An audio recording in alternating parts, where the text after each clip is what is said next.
असनाम ख़बरात पहुचाईंदासीं। मज़हबी स्कॉलर अल्लामा शहनशाह नक़वी माण्हुनि खे पुरअमन रहण जी अपील करे छॾी आहे। अल्लामा सैयद शहनशाह हसन नक़वी चयो आहे त पाकिस्तान जी सरज़मीन हिन वक़्तु आलमी साज़िशुनि जे करे बदअमनी जो शिकार आहे। उन जी सरहदुनि ते मसइला आहिनि ऐं मुल्क में दहशतगर्दी जी लहर आहे। पंहिंजे वीडियो बयान में अल्लामा सैयद शहनशाह नक़वी पंहिंजे बयान में चयो आहे त ईरान सुप्रीम लीडर जी शहादत जे मौक़े ते पंहिंजी अक़ीदत जो इज़हार करबला जे ग़म खे नज़र में रखंदे कयो वञे।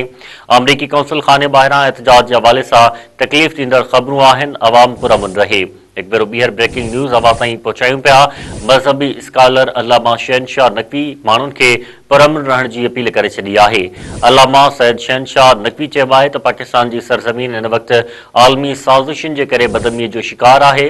असांजी सरहदुनि ते मसइला आहिनि ऐं मुल्क में दहशतगर्दी जी लहर आहे।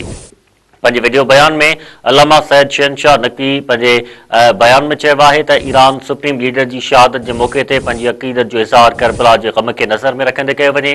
अमरीकी कौंसिल खाने ॿाहिरां एहतजाज जे हवाले सां तकलीफ़ ॾींदड़ ख़बरूं आहिनि। अवाम पुरअमन रहे।